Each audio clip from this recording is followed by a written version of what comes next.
see my last name, your last Gave us name? some. Hi. So let's just see. We may.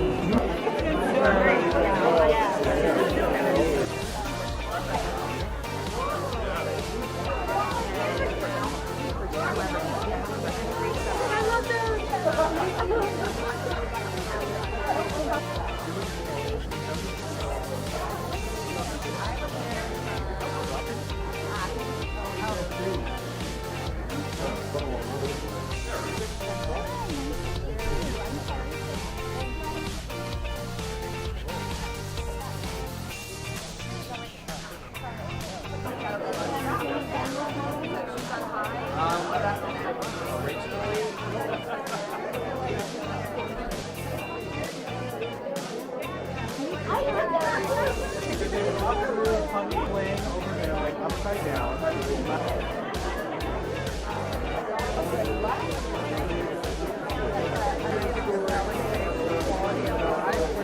Activities that we can work with this.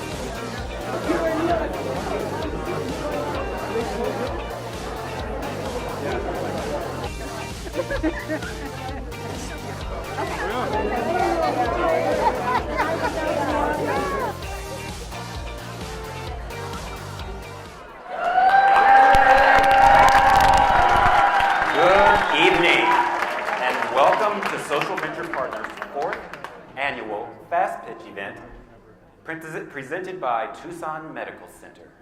I am John Peter Wilhite, and I am so excited to have all of you here with us tonight. Social Venture Partners Tucson, or as we like to say, SVP, is grateful to be able to deliver tonight's program. Fast Pitch is an extension of the work we do year-round at SVP, strengthening nonprofits, inspiring individuals, and ultimately making our community a better place for everyone. So we want all of you joining us here tonight to know us just a little bit better.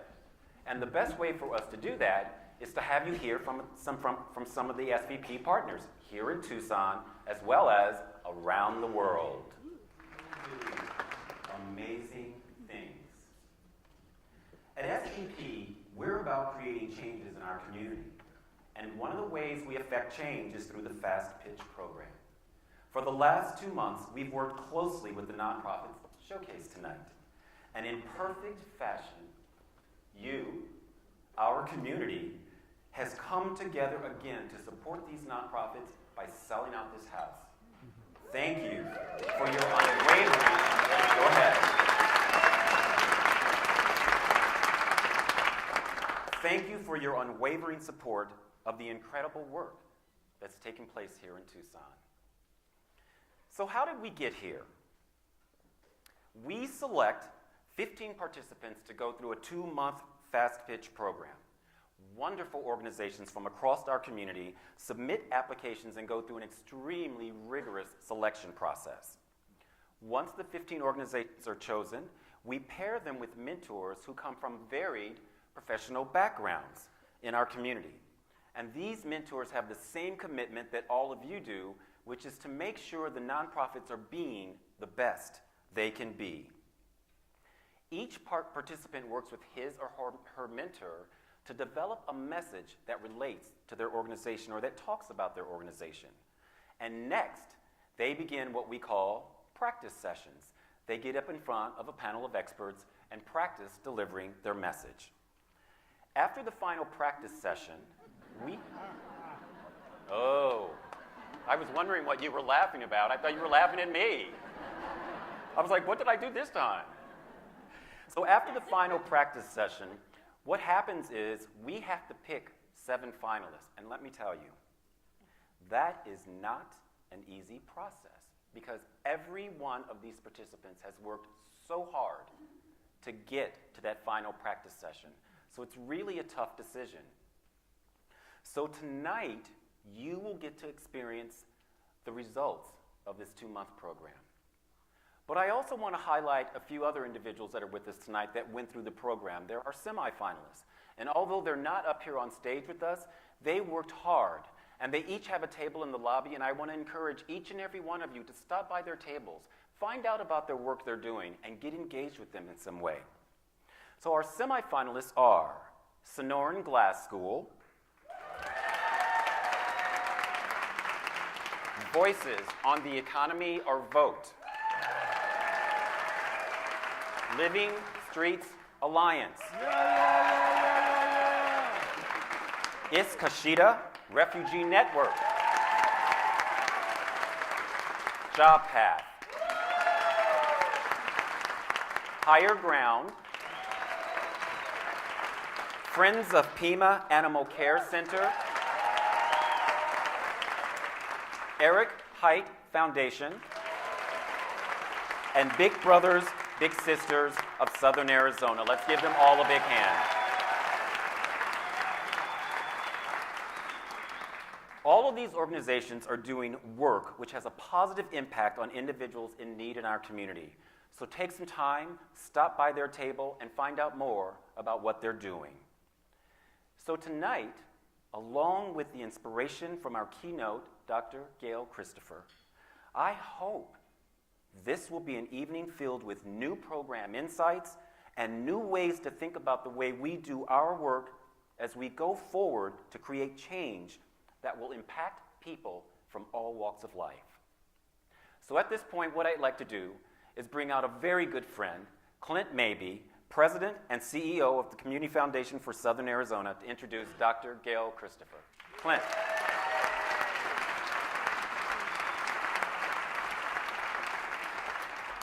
Thank you, John Peter. Thank you, Ciara Garcia, and the rest of the SVP staff for all you do to make this community a better place. Thank you.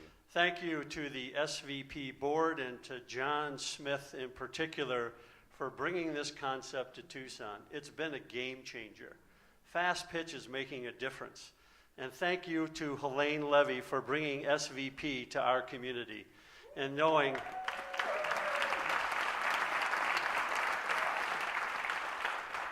that it takes more than grants to really make a great nonprofit, and adding that with that technical expertise.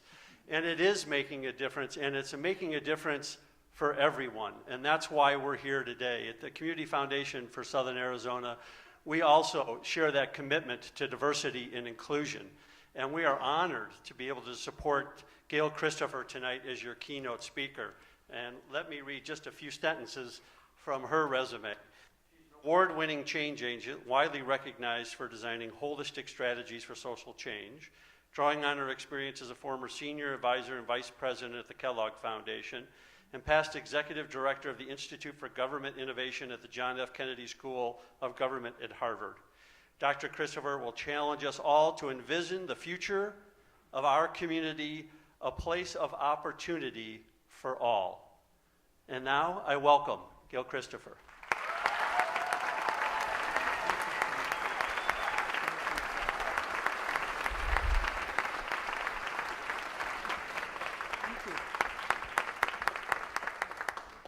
Good evening. I am so honored and so excited to be here with you this evening. I've had a chance to walk around and talk with and meet many of you, and the people that you're going to hear from tonight are simply amazing. You know that expression that the arc of the moral universe bends toward justice? It's long, but it bends toward justice. So, thank you so much for clapping, because I can't see you with all these bright lights. So every now and then, if you let me know you're still out there, it's helpful. Thank you very much. But I want you to know the folks that you're going to hear from tonight, and those who were semifinalists who you didn't hear from, won't hear from on the stage, they are bending that arc, bending it toward justice. And that's the good news. I was invited here tonight by my friend Ciara Garcia. She heard me speak at SVP International, and I was just so touched that this group of global partners was willing to talk about the hard issues. And so I'm going to cut right to the chase on this. and talk about the fact that there is something that is dividing us as a country, that is dividing our communities, and it simply doesn't have to be that way. The legacy of a belief in a hierarchy of human value, a myth that dates way back to the 1500s and the 1600s, this insane notion that we as human beings can be judged, our value as human beings can be determined by how we look. And that absurd notion gave us permission to create others that we value less. Now, some people call that bias, they call it racism, they call it many different things. But what it boils down to is a lack of vision, a lack of understanding, a lack of appreciating that we are all part of one human family.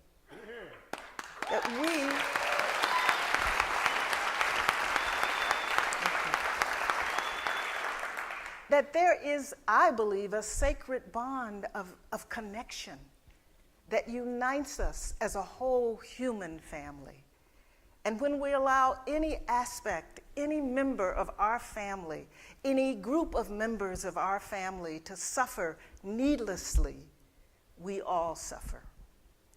And so the work that I think this century is demanding of us, and the work that all of these wonderful people that you're going to hear from are engaged in, it's the work of healing. It's the work of responding. It's the work of showing compassion and caring. And yes, I'll say it, it's the work of love. Loving one another. So what I'm going to do in the brief time that I have with you tonight, I'm going to talk about some of the lessons that I've learned over the last, more decades than I say publicly anymore, you know. It's funny how life catches up with you, you know. When you're in your 20s and 30s, you want people to respect you as knowledgeable and an authority. And then before you know it, you're just not telling people how old you are anymore. You know? But I will say this, and it's not in my bio. I became a grandmother 2 months ago, almost 2 months ago. And, you know, you hear grandparents brag about their grandchildren all the time, you know, and you kind of roll your eyes until you become one. But I do have to say that the experience of holding that baby in my arms, of realizing that, in a sense, the gene pool that I was part of had passed on through my daughter into my grandson, there's something very magical about that. And if you haven't had the experience yet, it's really one of life's sweetest gifts.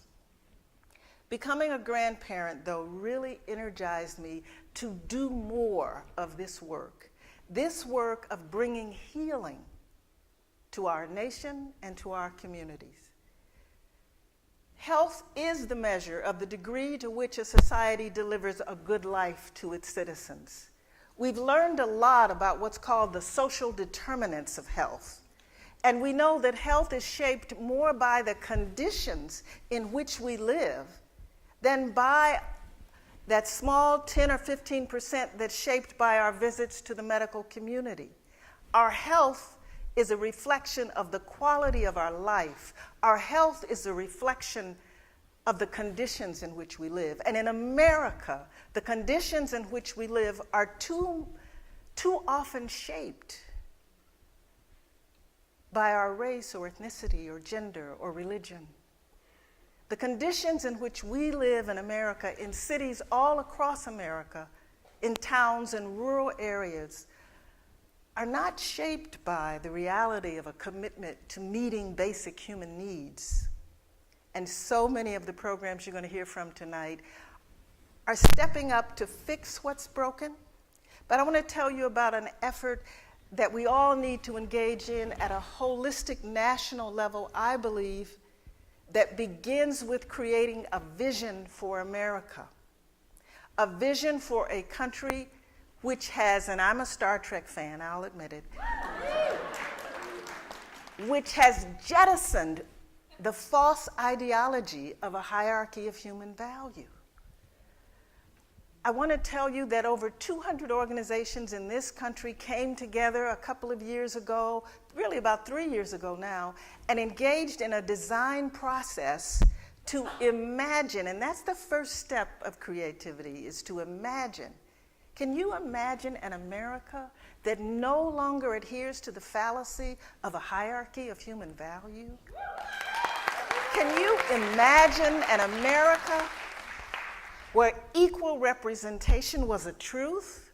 Now, I'm not going to be political, but I am excited about 112 women. All right? Here.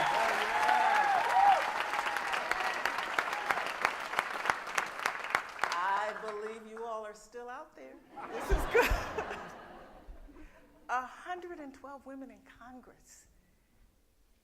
I was reading an article where the writer said, I don't want that to be a wave. I want that to be normal, right? That we have equal representation. But that is part of the vision.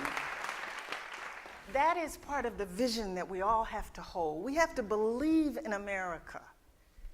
And I'm here tonight to tell you that over the last 40 plus years that I've been working in the nonprofit sector and in philanthropy, and it's only been increased by my moment here, my time here with you tonight, I believe in this country because of people like you're going to hear from tonight.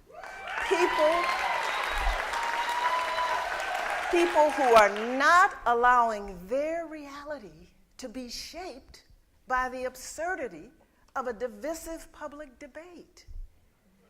They are getting up every morning caring about other people. In some cases, they're caring about animals. And animals, hello, we are mammals. Let us be clear, we are mammals. And the ultimate imperative for a mammal species is connection. We as human beings are hardwired to be connected to one another, and not through iPhones and Instagram, but through bonding and touching and demonstrating community and value. Next slide, please. When I held my new grandson in my arms, I was reminded that he's one of the majority of children in America who are children of color today. All right? Most of the children born in America today are children of color. And unfortunately, the majority of these children are growing up in low income and impoverished conditions. So there's an urgency for us to jettison the false ideology of a hierarchy of human value. And that urgency is made more visible every day when it has been allowed to be politicized. But all of our children are all of our children. And they deserve the best. Next slide, please. So this is an effort. It's called Truth, Racial Healing, and Transformation. It's an adaptation of the globally recognized truth and reconciliation process. How many of you have heard of those processes around the world? There have been over 40 of them in the world, but we have never had a comprehensive effort in the United States to tell the truth of how we became who we are today. The good, the bad, the beautiful, and the ugly, and to come to grips with that truth.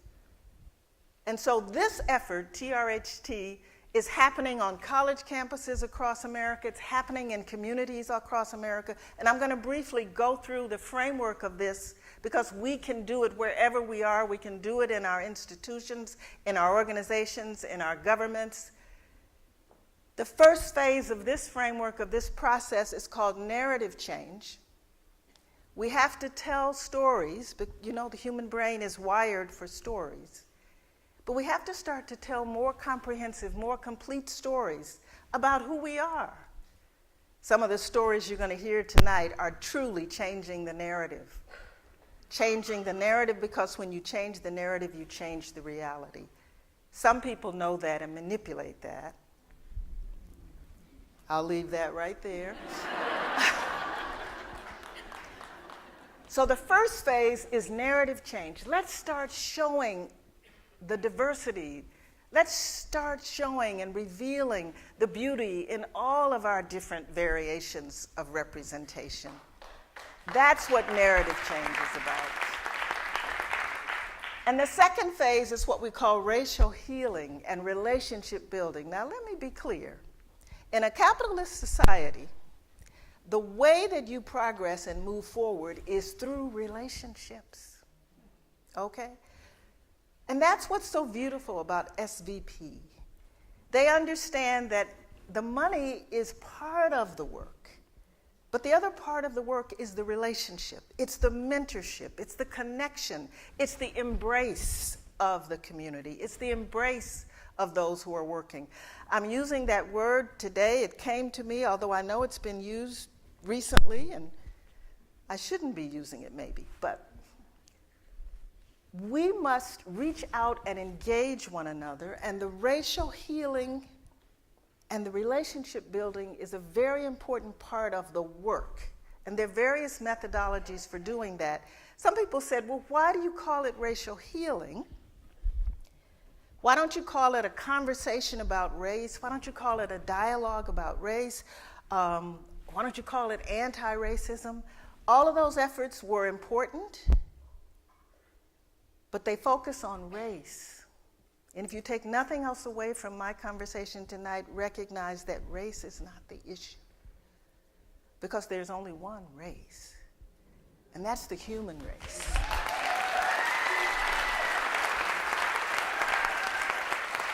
The issue is racism. The issue is the false ideology and the belief in a hierarchy of human value that allows us to create others and to minimize and devalue others. It's the belief. And a belief has power. Never underestimate the power of a belief. I was reading an article recently that comes out of Yale University. It's based on the longest study of aging, the longitudinal study of aging that was done in Baltimore. And what they discovered after more than a decade of working with people, and then they examined cadavers after these people died, and they found that those who had negative beliefs about aging, their brains showed the degeneration, and they often had the overt manifestations of Alzheimer's disease. That the negative beliefs were so clear that they could predict the disease. So how is it that a belief can affect the health and well-being so clearly? We don't have long enough for me to go through it in great depth, but I will tell you the central organizing principle of how a belief translates into negative consequences physically is the stress that these negative beliefs cause. The stress and the distress literally damages the immune system. It damages the metabolic pathways. It increases risk for obesity and all the chronic degenerative diseases, and most importantly, the stress damages the heart. And so one of the reasons we know that exposure to the adversity that comes with low-income situations, that comes with exposure to discrimination, police brutality, needless loss of life, all of these things, we know that it causes health inequities and health disparities. We know that it gets under the skin. And unfortunately, the amount of money that this country is still spending on preventable disease, it will bankrupt this country if we don't change. So I suggest to you that doing this work of healing our communities, there's an imperative for that. There's an economic imperative. So we have narrative change, relationship building, and racial healing as the work that all these communities are doing. And then we get into the systemic work because, you know, people say, we just don't want to do feel-good work. We want to get in and change policies and we want to change structures, right? So the committees that are working on this, they asked themselves and they answered the question, how have we held on to this belief for centuries when we know it's a lie? And the answer is by keeping us separated from one another. And that's one of the beautiful things about SVP's Tucson, as well as all over the world. Diverse people are truly coming together. The speakers that you're going to hear from tonight are very diverse. But separation is still the unspoken, unwritten law of our land through segregation, through colonization and isolation. Even the cradle-to-prison pipeline is a manifestation of separation. So that's one of the areas that we have to work on. We also have to understand that this ideology of a belief in a hierarchy of human value, it's hardwired into our legal system, not just our criminal system, but our civil system. We have states in this country that were created to be all white states. Oregon is one of them.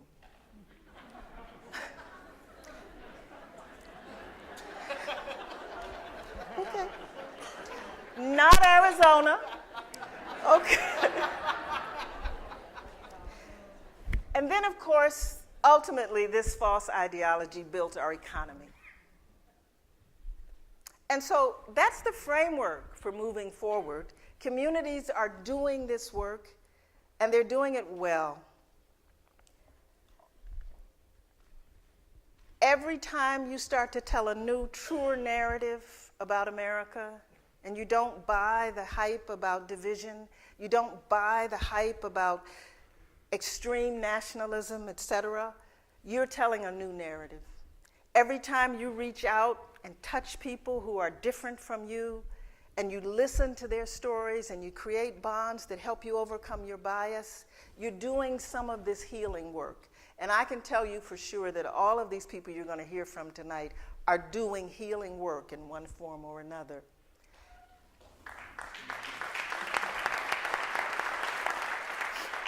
But you can also formally connect to this TRHT work through colleges and universities, through libraries all over this country. You can go to the W.K. Kellogg website and you can download and find communities that are actually doing the work.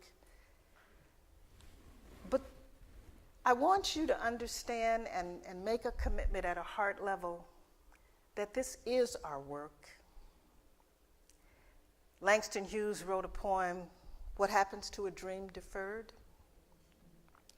I've come to believe that the promise of democracy is in some ways a dream deferred. He doesn't have pretty things to say about what happens to a dream deferred, but I believe we've reached a point in our evolution as a society where the dream of democracy no longer has to be deferred. We can create the opportunity for the pursuit of happiness, the opportunity for life and liberty and justice. We can create that for all people, but we have to stand up for that. And that's the work of truth, racial healing, and transformation. It's not easy, but it's our work to do. Because as Dr. King, next slide, please. As Dr. Martin Luther King reminded us, not only about the arc of the moral universe, he also reminded us that only light can drive out darkness.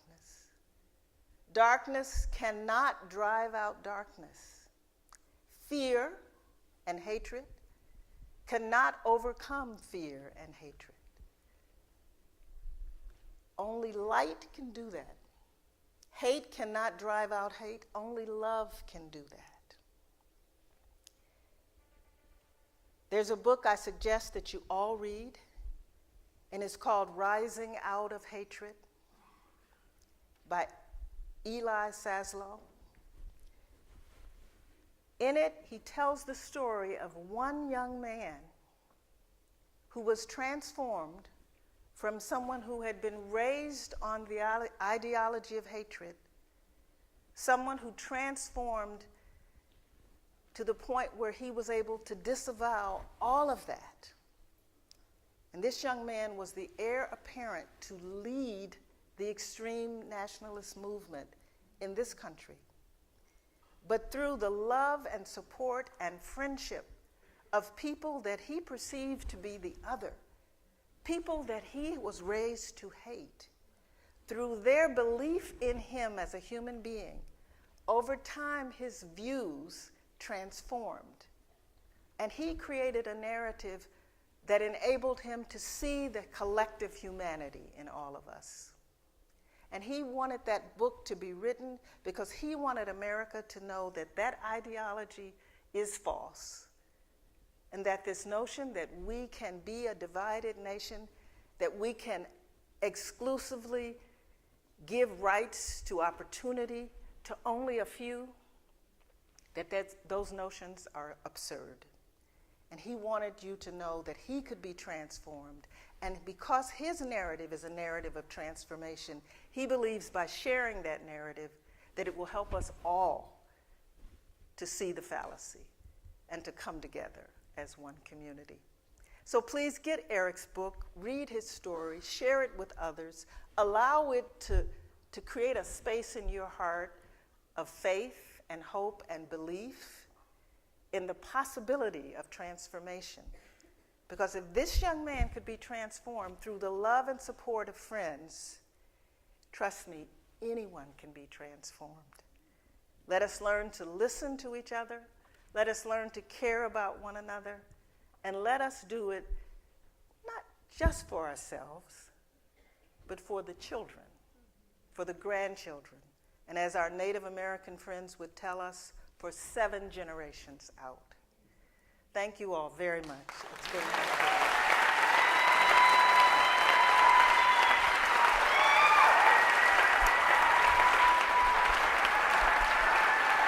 Thank you so much.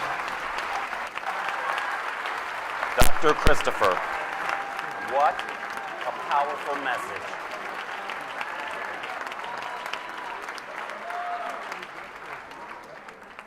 Thank you, Dr. Christopher. What a powerful message. Wow. Very inspirational. And thank you for all you do to encourage the work and engage meaningful conversation around it. So now, I know you are all on the edge of your seats because I know what you're here for, right? So each one of our presenters this evening will be paired with one of our esteemed judges right here. And these judges will ask each of them a clarifying question at the end of their pitch. Something that sparks their interest about the organization, program, or something specific that they heard as they were listening to it. So before we begin our pitches, let's meet our incredible judges. Joseph Howell, Vice President of Public Affairs and Communications, City. Susan Gray, Senior Vice President and Chief Operating Officer, Tucson Electric Power. Miguel Cruz, Vice President of Marketing, Tucson Federal Credit Union. Helene Levy, Executive Director of Diamond Family Philanthropies. Karen, and I'm going to do my best, Mlowski, Senior Vice President and Chief Operating Officer, Tucson Medical Center. Claudia Hasso Stevens, Managing Partner for Hasso Development and Planning. And Dr. Robert C. Robbins, President of the University of Arizona. Let's give them a hand. Thank you all for being here. Thank you for your support. So are you ready to get started? It is time for your 2018 Fast Pitch Experience. The 7 finalists are going to share their stories with you. Now remember, tonight we have thousands of dollars in grants and prizes that will be awarded, including our Audience Choice Award, which includes a $5,000 TEP Power to the People Award and featured article in Biz Tucson. At the close of the presentations, we will invite you to text to vote for your favorite pitch. But we will share those details when the time is right. For now, get ready to be inspired and moved to action by our Fast Pitch finalists. So, please welcome to the stage Katie Frazee, Program Coordinator, Integrative Touch for Kids.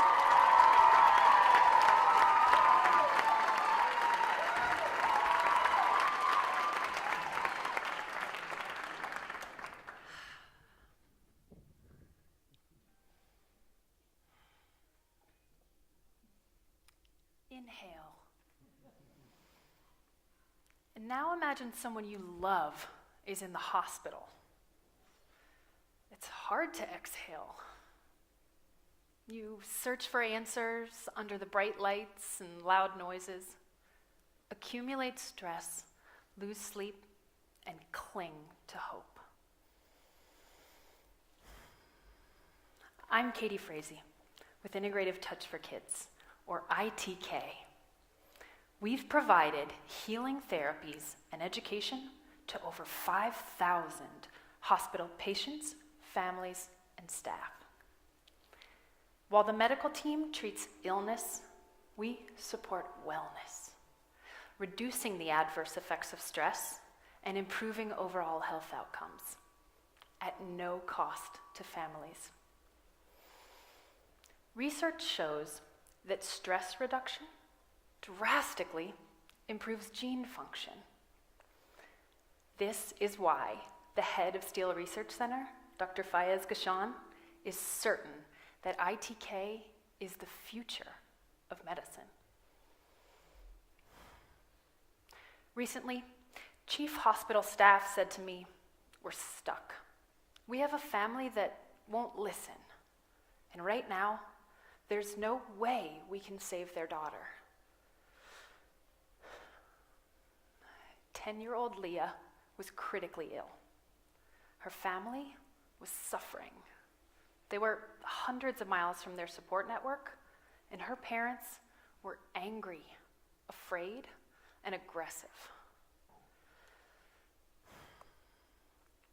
After earning their trust, Leah's mom collapsed sobbing in my arms. From there, we were able to teach her tools to manage her stress. We soothed Leah's pain and improved everyone's sleep.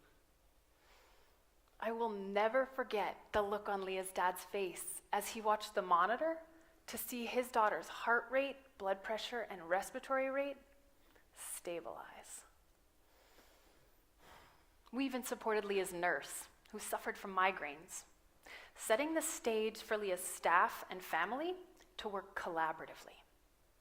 Like Dr. Christopher said, everyone was safe when they were connected.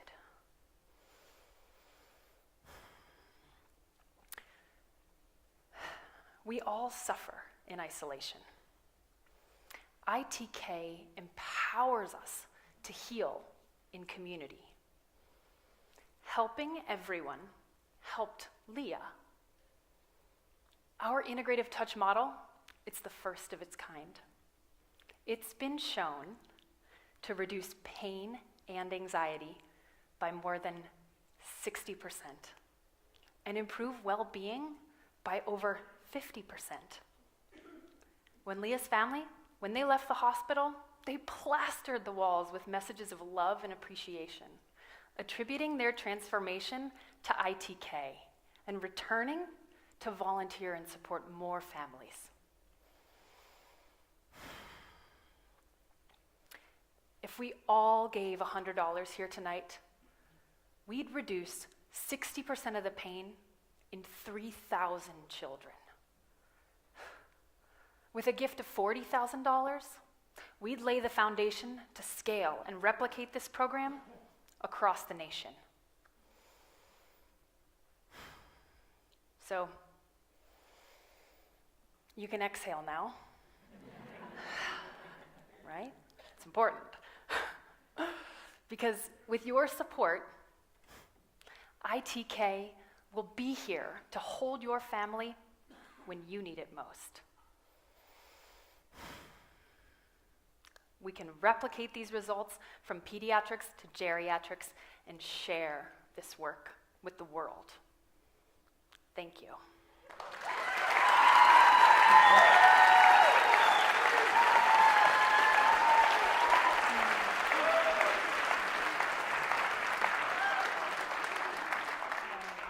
Hi there, Katie. Well Hi. done. That was great. Thank you. And it's a Thank you. fantastic dress. Thank Thank you. you.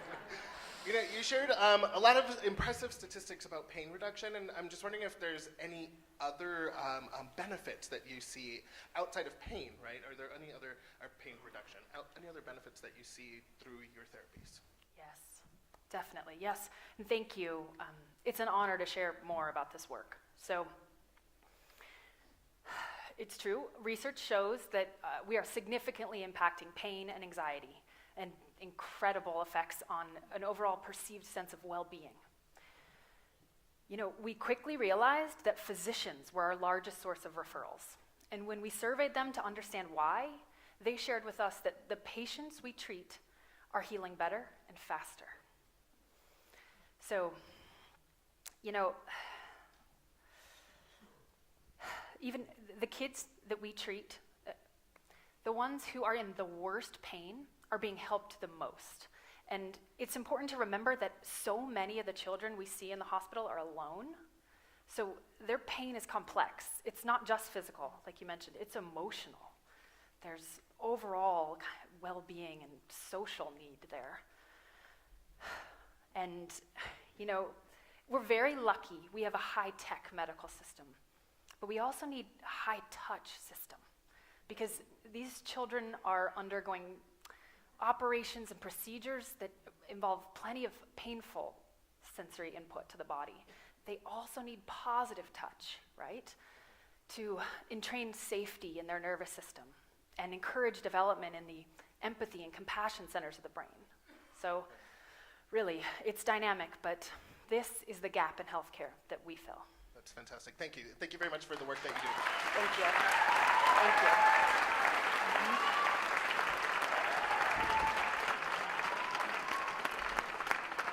And now, am I on? Okay, I need to be on. And now, from Cody's Friends Charities, Executive Director, Amber Allen.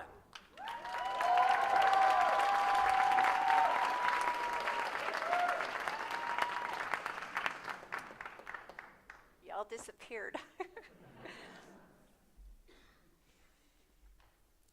Picture yourself as a homeless veteran. The only family you have is your dog, Buddy. You go to the soup kitchen and get a sandwich. And what do? You crumble it up and you share some with Buddy. Because the truth is this: people living in poverty will go hungry before they let their pet suffer. Raise your hand if you have a pet at home. Wow. Okay, you understand. Pets are family. 10-year-old Cody understood that when he came home from school quoting President John F. Kennedy. Ask not what your country can do for you.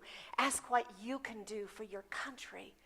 And he asked me, Mom, what am I doing for my country? That was the day that Cody's Friends was born. Good evening. I'm Amber Allen, and I'm Cody's mom.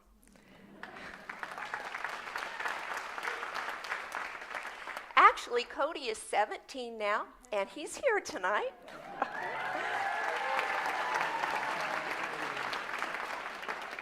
Thank you.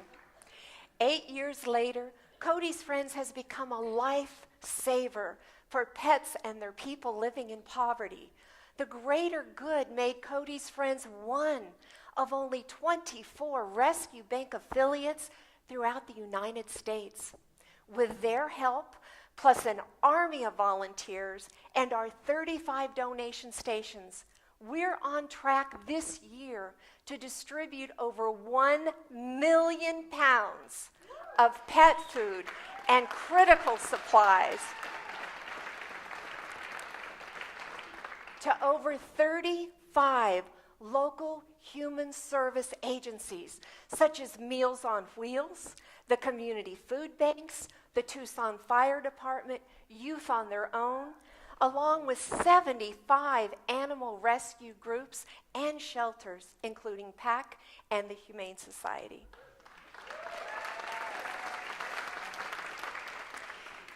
In 2017, I received the most gut-wrenching call. There was 185 families that were driven out of their homes in Sonoyta due to a raging fire, and they all ended up in a church. They had nothing but their pet. Within hours, Cody and our dedicated volunteers filled trucks full of leashes and collars and crates and pet food, and trucks full of hay for their horses. Cody's Friends has never turned anyone away, and we never will. And have I mentioned that at Cody's Friends, we're all volunteers?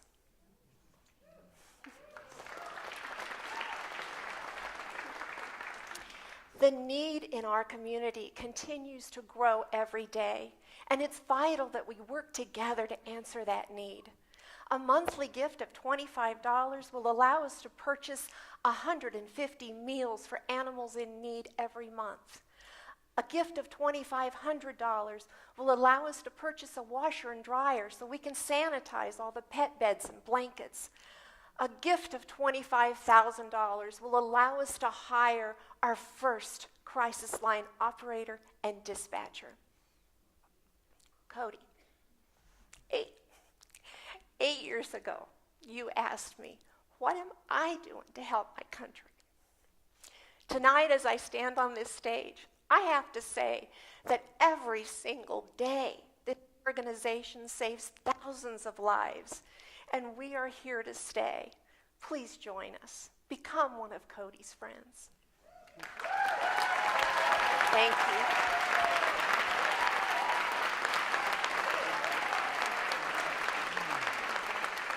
Thank you so much. Thank you. Thank you, Amber. Wow, what a great pitch. I can tell you're a proud mom. Thank you. And also passionate about Cody's Friends, so thank you for sharing. You mentioned early in your talk that you're going to distribute over 1 million pounds of food, and I'm just wondering, where does all this food come from? Well, there's a couple different sources. It comes from the Greater Good. The Greater Good is actually an international organization that supports initiatives of people, pets, and the planet. And underneath the Greater Good umbrella is the Rescue Bank. And they network all with the major pet food manufacturers.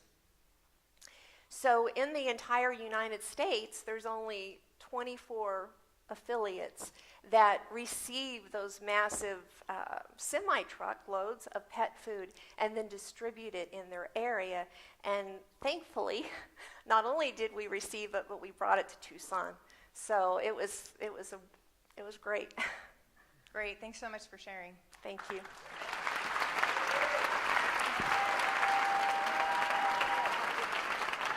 Next, let's welcome Khalil Knight Papiano, volunteer with the Dunbar Coalition.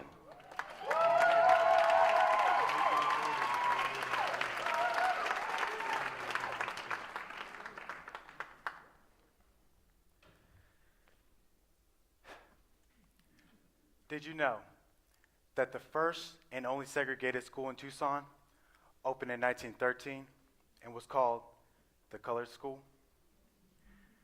Did you know that following desegregation, the name Dunbar, an incredible African-American poet, was removed from the school at the request of white parents? Did you know that a group of Black Tucsonans formed a nonprofit and purchased the property from Tucson Unified School District for only $25 in 1995? Well, I didn't know. My name is Khalil Nye Papiano, and I'm a volunteer with the Dunbar Pavilion. You all can call me KP for short.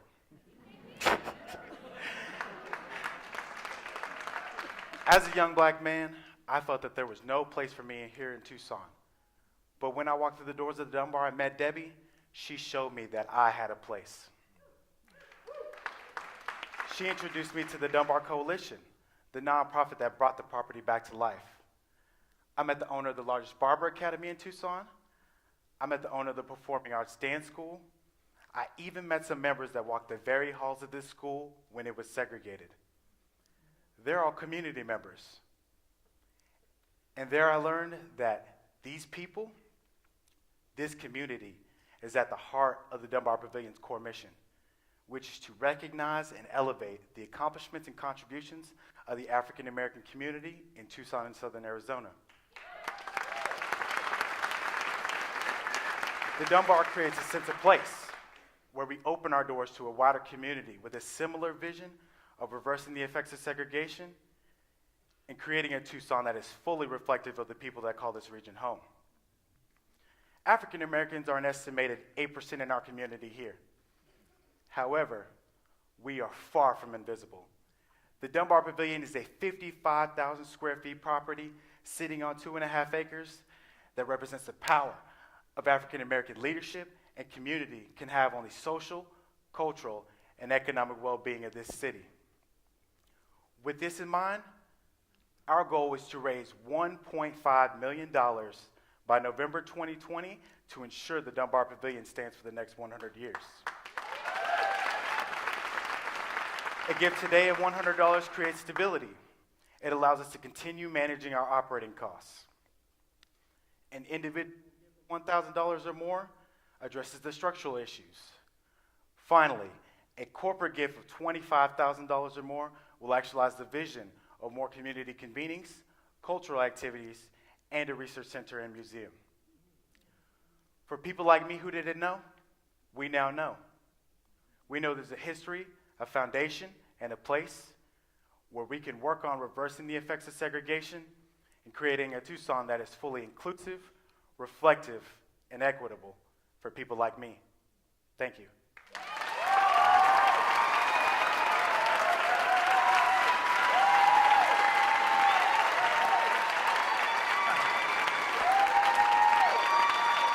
Take a deep breath. Take a deep breath, KP. Who am I talking to? Hey, I'm here. I'm here. How are you? You're the band brother. Yes. KP, thank you. I can see your passion. Can I ask, how old are you? 24. 24. Awesome. You said that finding the Dunbar Center helped you find your place in Tucson. Will you share more about the Dunbar Center's impact on your life? I'd like to answer that in 3 different ways, if you don't mind. I was looking for 4, but 3.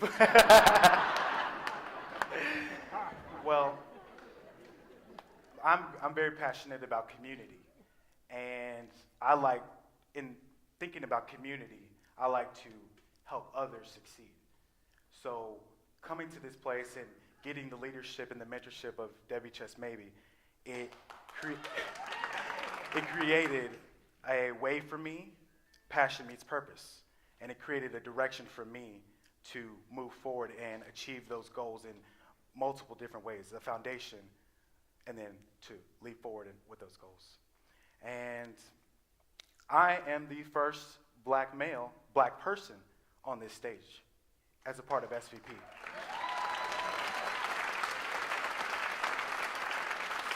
So not only does it create an opportunity for me and the Dunbar Pavilion, primarily the Dunbar Pavilion, and then myself, it also creates an opportunity, a vision, a direction for other people of color, other black men and women to admire myself, the mission, and to be on this stage at one point, or to do something that's similar. And then, yeah, no, that's it. That's more than enough. Thank you so much. Good job.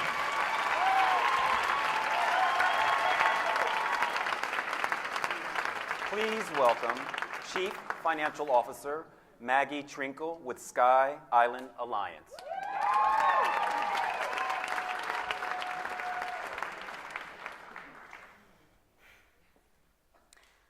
in my time machine, we're visiting Tucson in the year 2050. When we get here, it's hot. The monsoons never come. Mount Lemmon, black. It's inhospitable for plants, animals, and us. Bleak, right? This fate threatens everyone in this room. But tonight, you have the power to create a different future. I'm Maggie Trinkle, CFO of Sky Island Alliance. Born and raised here, I want for my son and daughter the same happy childhood memories I have of playing under the desert sun. Tucson is more than just a desert. It's a part of something way more amazing, yet fragile, known as the Sky Islands. It's where for hundreds of miles around you, we delight in 6 of 7 life zones, where forests and deserts are side by side, where countless species of hummingbirds bless us with their impatient heartbeats, and even jaguars roam silently among us. We live in the most unique place on the planet.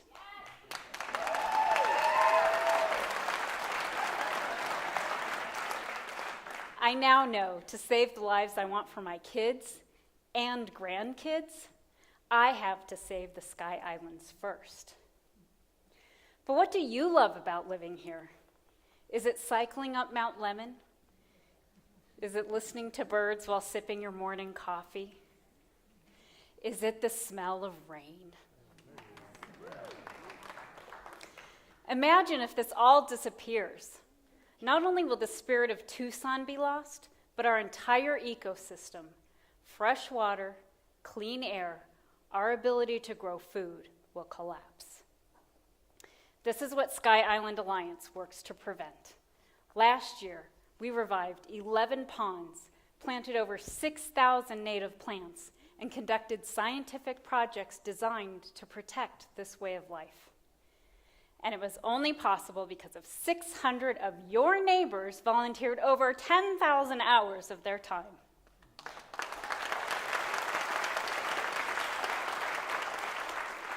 You do not need to be a scientist or even naturally outdoorsy to help. I know. I'm neither. I prefer heels to hiking boots. So even if you hate hiking, you can still save Tucson by investing. For $50, you provide shovels and gloves for 5 volunteers to pull invasive weeds that currently act like wicks for wildfires. For $5,000, you revive a spring back to health to quench a jaguar's thirst. For $50,000, you provide the seed money for our internship program, which will produce the next generation of discoveries. Remember that bleak trip to the future? We're already making changes, and tonight you create a verdant future for Tucson. One with blooms for hummingbirds to grace you, water for the woody pines to shade you, and rains for the creosote to remind you of what you saved. Life!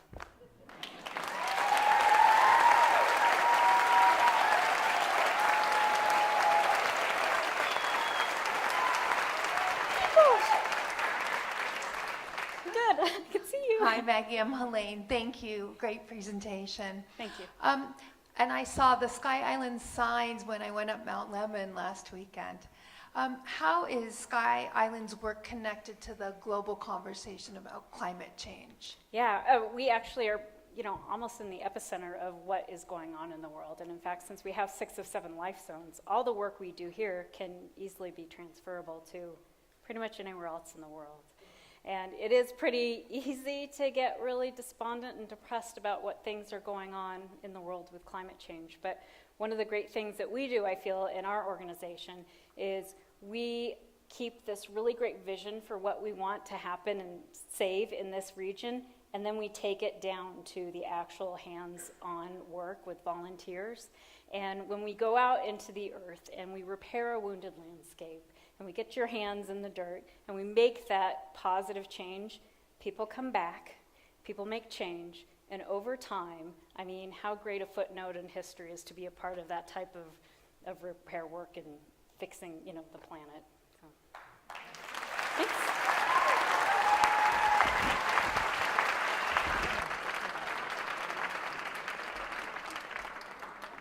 From Sister Jose Women's Center, Program Director Penny Buckley.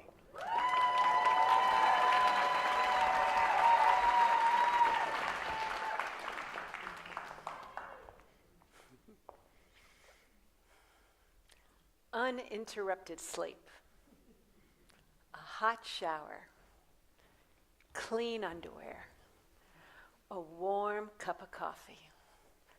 Simple comforts, right? Well, that depends.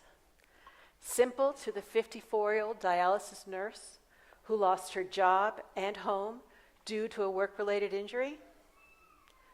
Simple to the 80-year-old woman whose family left her behind at Walmart, never to return. Simple to the young woman so delighted to learn she had her choice between 2 pairs of new panties. I am Penny Buckley, Program Director at Sister Jose Women's Center. At Sister Jose's, we understand the transformative power of simple things given from a compassionate heart. Like our clients, I know the power of compassion. At the lowest point in my life, I was sitting on a street in San Francisco. A homeless woman walked by. She paused and she asked me, "Honey, can I help you?" It was at that moment I felt the intense connection of one woman recognizing the unique suffering and vulnerability of another woman. At Sister Jose's, we are sisters helping sisters.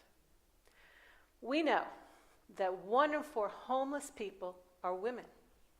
You may not see them, but they're there. Homeless women work at staying invisible.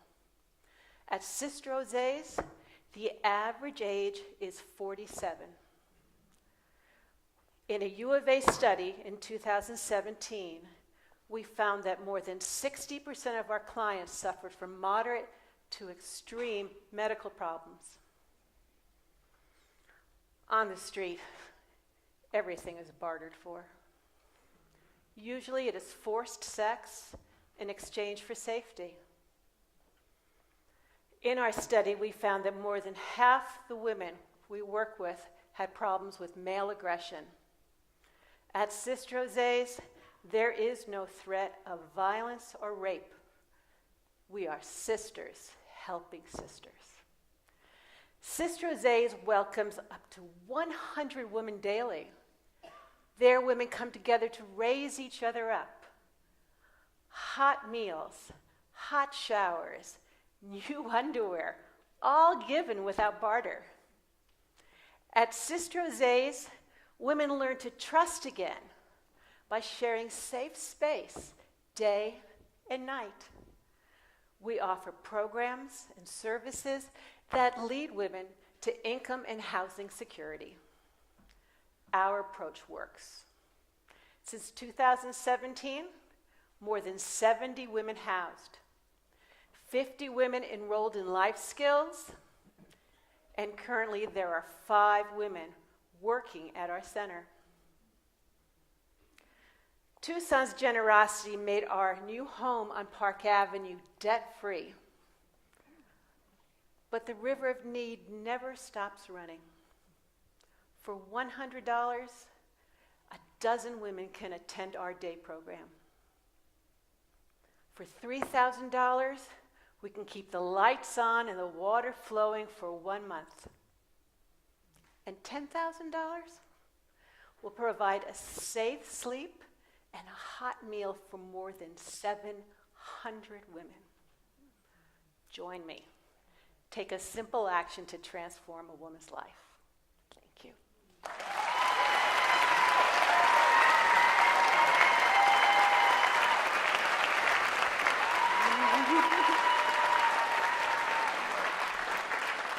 Hi. Hi, Penny. Thank you. I'm Karen. Hi, Karen. Nice to meet you. Penny, tell me, what is your most impactful program? We have 3 main programs. So then they all are interconnected. To ferret one out was almost impossible. The first one's the day program. 100 women come daily.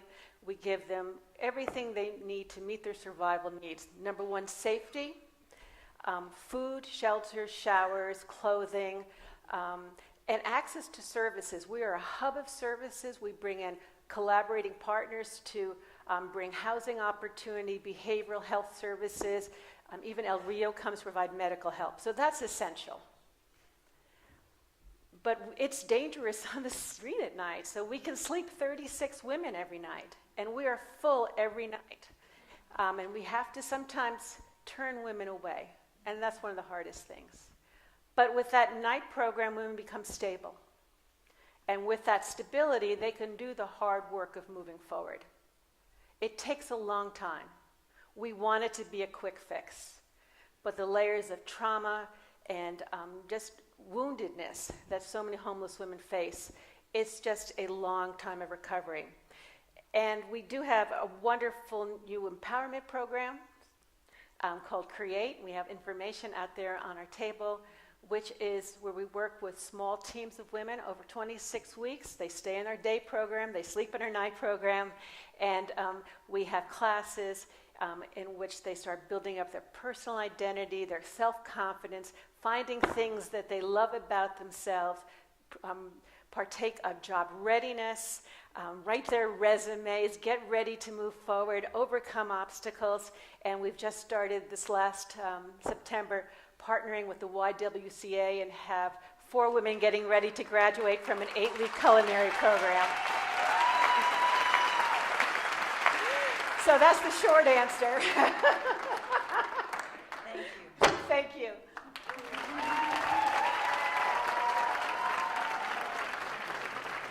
Next to the stage is Vanna Lewis, Program Coordinator for Culture of Peace Alliance Nonviolence Legacy Project.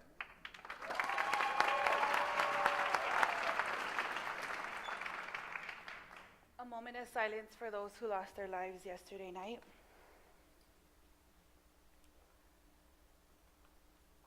Thank you. How many of you deal with conflict? For example, are we all really safe in this room tonight? How many of you deal with bullying? Last question. How many of you deal with violence? I'm talking about the kind of violence where you hear sirens, cries for help, gunshots, and a police helicopter all in one night, every night. Let me make it real. The kind of violence that is senseless, where our children don't come home from work or school because of an armed gunman, because of bullying, because of rape, because of suicide, because of drugs. Friends, family, violence has become an epidemic.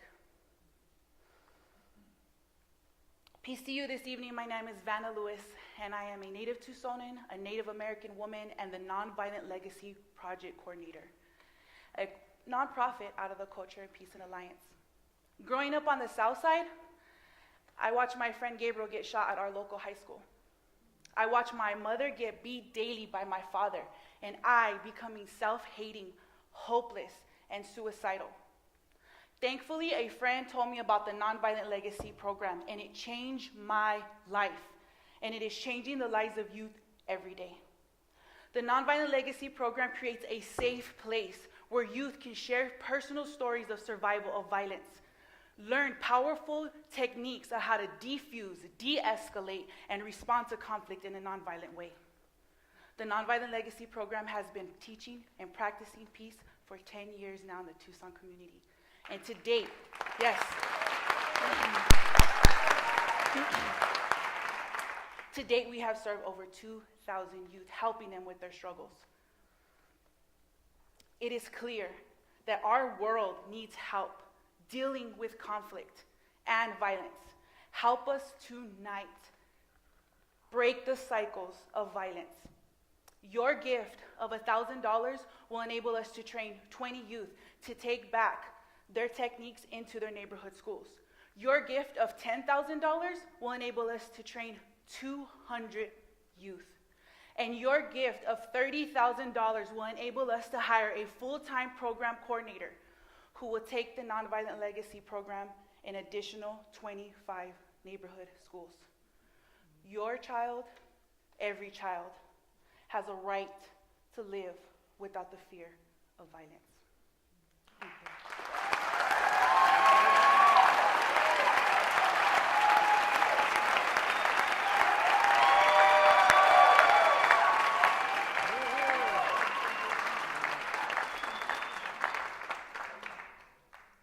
Hi, mucho gusto. I'm Claudia. Thank you for the very important work that you do in our community. I have a question for you. Can you tell me more about the techniques that you teach youth so that they're prepared to respond to conflict in a non-violent manner? It's a great question. Thank you. In the legacy of Dr. Martin Luther King, we believe in rehumanizing our opponent, our oppressor, our enemy. So therefore, our techniques that we use are looking straight in the eyes. We will do something that may be of weirdness or loving, really unique and different. So for an example, two men were fighting and a woman got her guitar and started strumming with all her life, and it de-escalated the situation. The two men were like,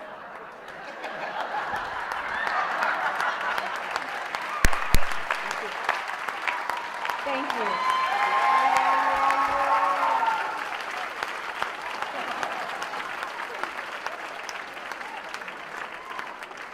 And for our final pitch of the night, Michael Martinez, Executive Director of Live Theater Workshop.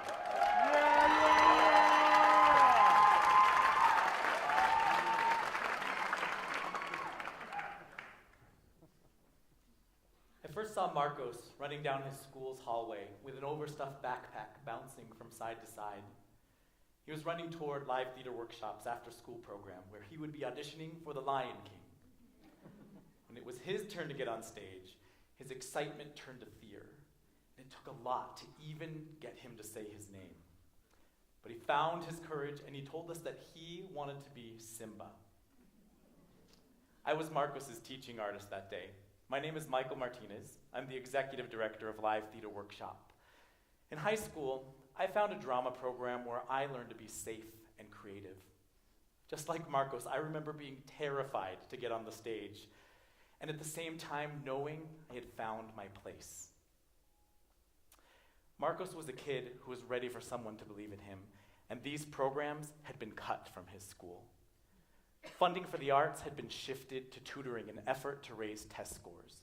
Programs that connected the students, helped build self-confidence, and taught them to think creatively were gone. And that's where we stepped in.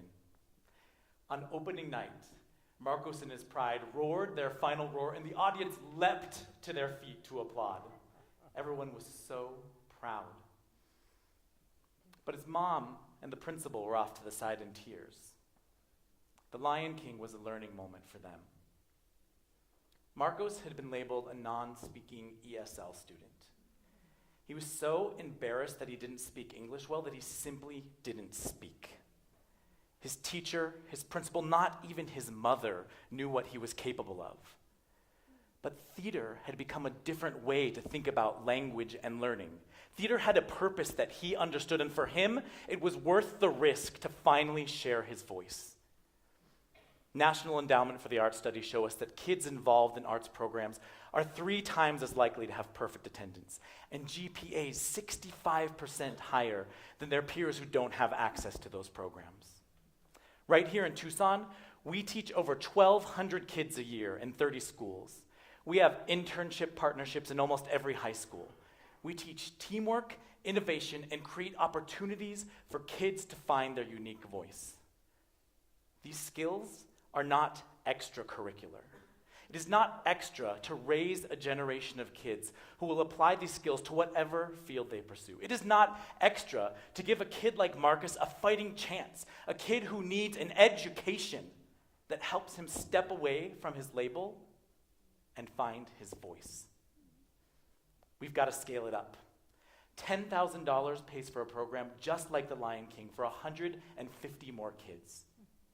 $2,500 pays for costumes and royalties, and $500 is a scholarship for a kid like Marcos who wants to continue at one of our summer camps. Be our partner in creating opportunity. Help us prepare a generation of well-rounded, creative, and empathetic kids who will shape the future of this community. Thank you.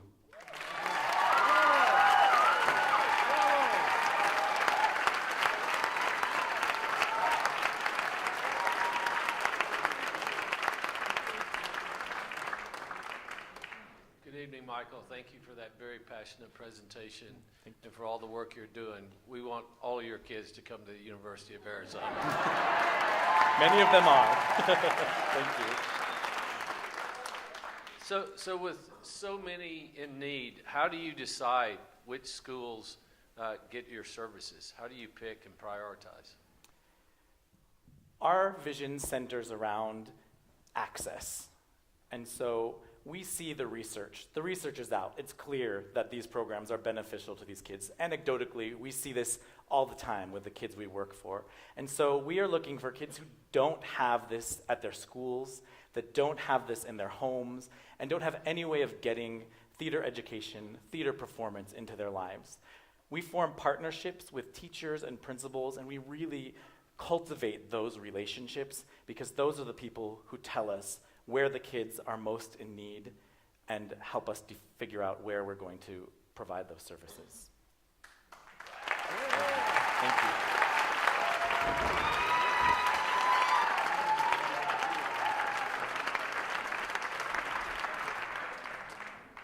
What amazing work being done in our community. Give them a hand. As an organization, SVP Tucson is humbled to have been able to steward this process and showcase these incredible organizations tonight. So now, here is your chance to have your voice be heard. So our finalists have done their job, and now it's time for you to do yours. So in just a moment, we will open our poll for our Audience Choice Award. And again, this is a $5,000 TEP Power to the People Award plus a Biz Tucson featured article. And you will be able to text in your vote for the pitch that most moved you.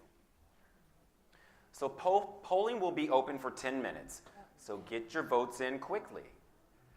The text codes for each organization are on the screen. And what you're going to want to do is text their code to 22333. That's 22333.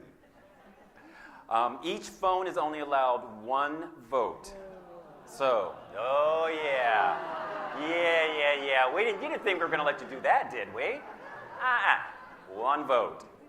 So, and these slides will loop. The slides will loop so you can see the text codes over and over. So, we are opening the polls now. So pull out those phones and start texting. And please be sure to stay with us because in just about 15 minutes, we'll be back to our award to award our prizes, including yours. Hello. You guys are such an incredible audience. You are so patient. You give me just a little bit of time to make another costume change before the end of the night, just to excite you a little bit. Okay. Before we give out our final awards, there are a number of people we need to thank because without them, we could not do this incredible program and this event tonight. And so I want to begin with our presenting sponsor, TMC. There are also other number of people I'd like to thank, and so what I'd like you to do is to bear with me. I'm going to get through this as fast as I possibly can. So our innovator sponsor, Tucson Electric Power. Our keynote speaker sponsor, Community Foundation of Southern Arizona. Our motivator sponsors, Arizona Complete Health, Connie Hillman Family Foundation. Our collaborator sponsors, Biz Tucson, LP&G Marketing, the David and Laura Lovell Foundation, Marshall Foundation. Our originator sponsors, UBS Rottenstein, KXCI, Gadabout Salon Spas, Tucson Federal Credit Union, Desert Leaf, Candy and Tom Grogan, Hannah Miller and Luke Jacobson, Ann Maley and Tim Schaffner, Ann and John Duffy, Deb and Craig Watson. Hang in there with me, I just have a few more to go. Our Explorer sponsors, Fleming and Curdy PLC, Cirrus Visual, Next Trio, City, Amy Charles and Steve McMillan, Pam Grissom, Jane Regal and Dr. John Smith, and our connector sponsors, Sarah Simpson, Joan and Rich Scheingold, Cynthia Digstein and Frank Grunstrom, Adeline and Dan Clemenson, Margaret and George Larson, Elaine Levy, Brian and Linda Hall, Ruby and Bill Buxbaum, Mark Rolfus, and Susan Comstock. Let's give them a big round of applause.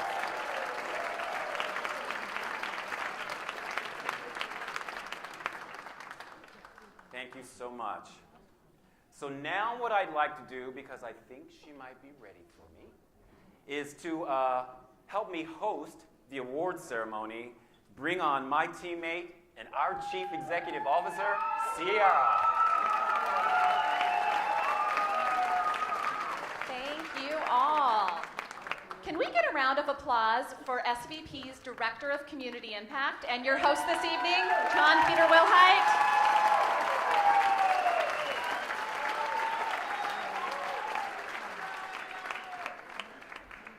So I am so grateful to be here with all of you this evening and to serve as the CEO of SVP Tucson, where I get to elevate the work that's happening by Tucson nonprofits in our community. So I'd like to invite our finalists back on stage for a round of applause.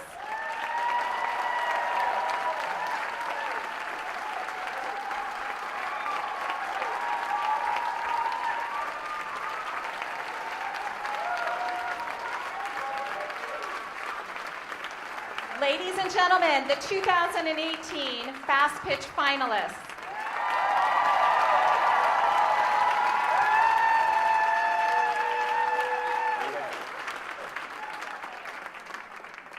And we have a little surprise for you.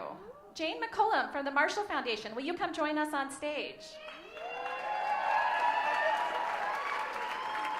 So Jane has something she wants to tell you. I'm presenting on behalf of the Marshall Foundation a $1,000 check to each of the finalists tonight.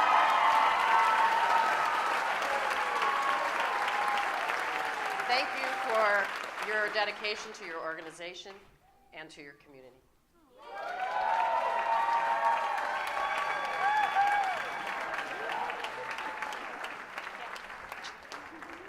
We're going to get a picture of all of you together. With the one check. There you go. That works. There you go. That check represents 7 different checks, one for each of your organization. Thank you all. Thank you, guys.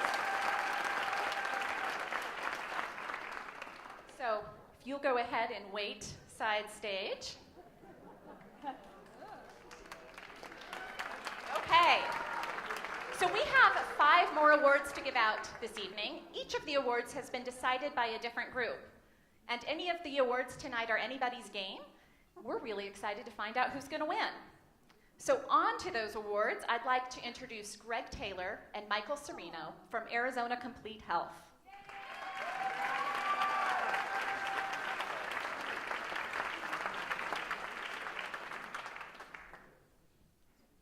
So first, first and foremost, on behalf of the SVP board, I want to thank you all for being here tonight and making this night possible.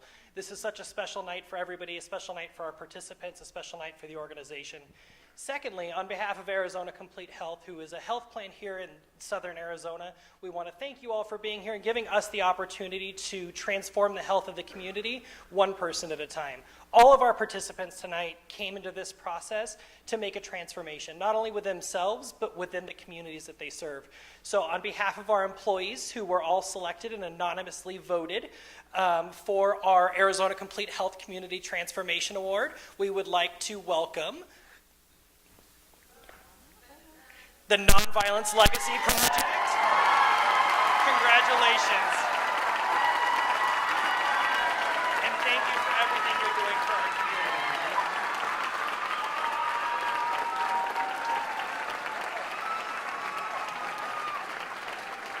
Go ahead.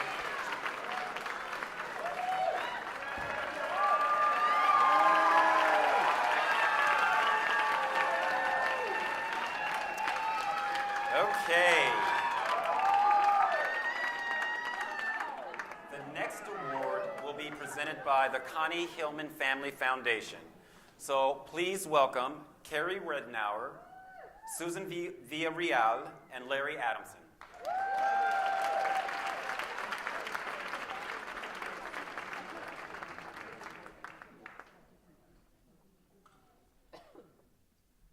Okay, which one of you is going to announce the winner? We have chosen the Dunbar Coalition.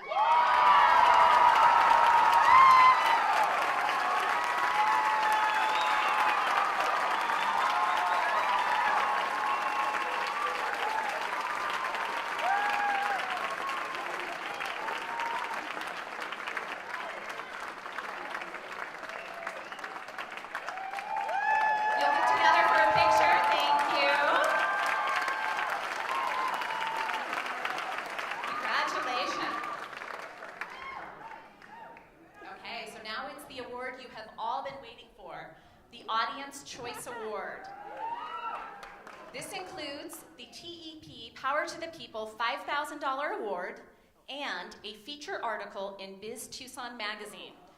This is the award that was chosen by you via the Text to Vote campaign tonight.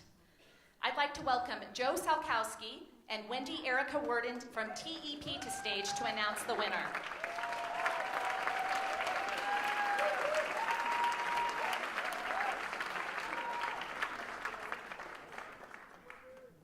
Thank you very much. Appreciate everybody coming. And I only have one vote. So it doesn't really matter what I voted, but I'm kind of excited to see that you all picked the one that I picked. So good job, everyone. And congratulations to the Sister Jose.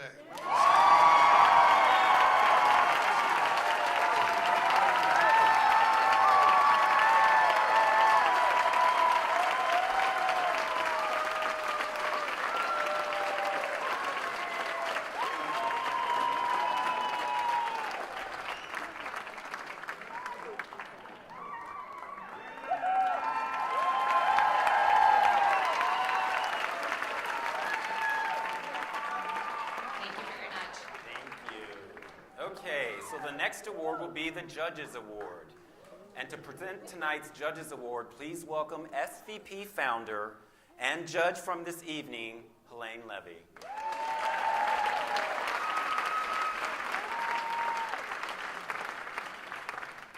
Thank you. And I can't tell you how excited I am personally about this event for SVP. We started it about 12 years ago in Tucson. Not the fast pitch, but SVP in general. And I'm so proud of the organization. I just had to throw that in there. So, on behalf of the other fellow judges, we would like to bestow the honor to Nonviolence Legacy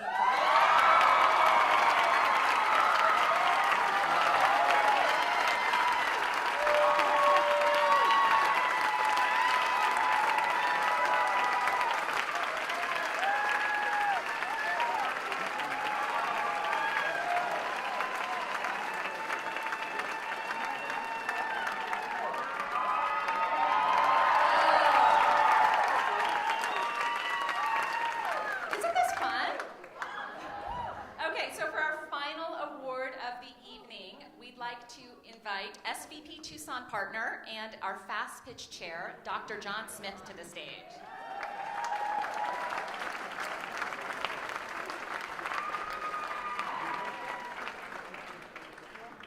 I think the audience should get an award. Oh, yeah, most definitely. Okay, for the SVP $10,000 award, the Fast Pitch team has chosen the Live Theater Workshop.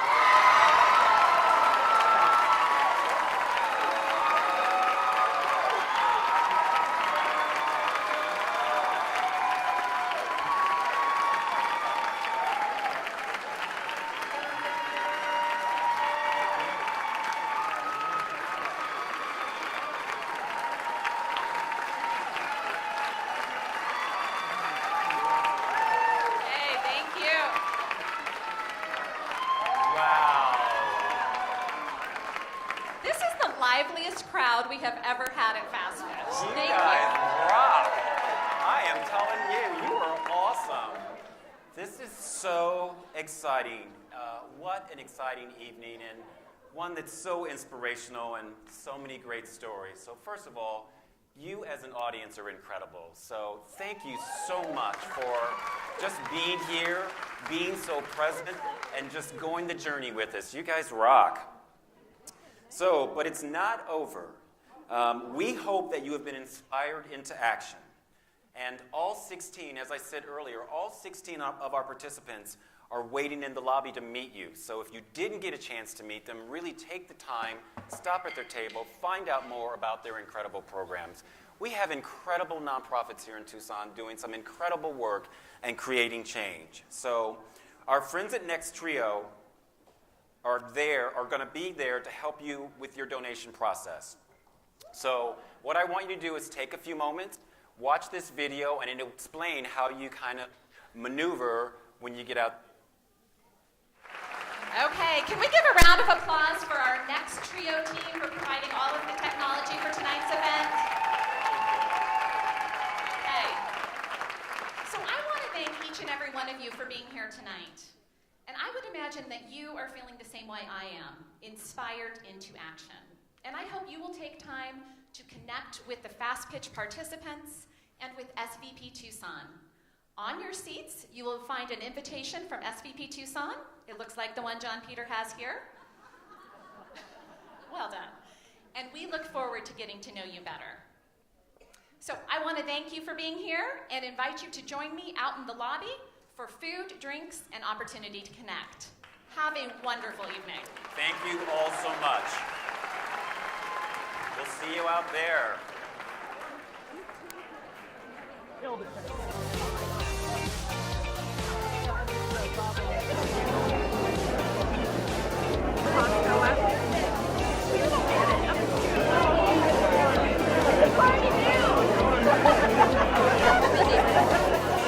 It's video. Oh, that's awkward.